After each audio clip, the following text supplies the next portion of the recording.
ہم صحابہ کرام کا تذکرہ کر کے یہ بتانا چاہتے ہیں ہم مومن ہیں، ہم منافق نہیں ہیں، ہم صحابہ کرام کے غلام ہیں، ہم صحابہ کرام کے گستاخ نہیں ہیں۔ اور صحابہ کرام کا تذکرہ ہم اس لیے بھی ضروری سمجھتے ہیں جہاں پہ ان کے ہمارے اوپر احسان ہے، جہاں پہ ان کی محبت ایمان کا حصہ ہے، وہیں پہ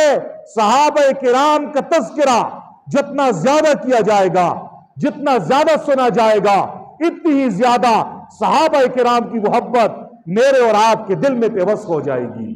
یہ تذکرہ ہم اس لیے بھی کرتے ہیں تاکہ ہمارے مقتدی، ہمارے سننے والوں کے دلوں میں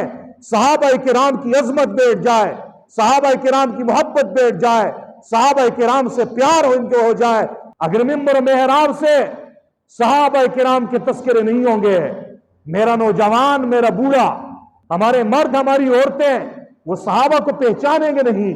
جانیں گے نہیں۔ پھر جب کوئی بے ایمان صحابہ کرام کے بارے میں بکواس کرے گا، ہمارا مسلمان جب مقام کو جانے گا نہیں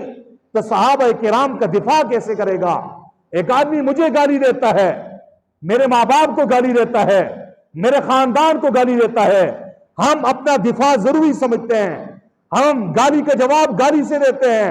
ہم گولی کا جواب گولی سے دیتے ہیں،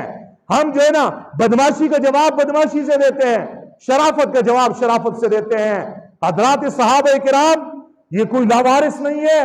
یہ امت کے محسن ہے۔ ان کا تذکرہ اس لیے ضروری ہے تاکہ اگر کسی چوک چوراہے پر کسی بھی جگہ پہ کوئی آدمی صحابہ کرام کی ذات کو مجروح کرنا چاہے،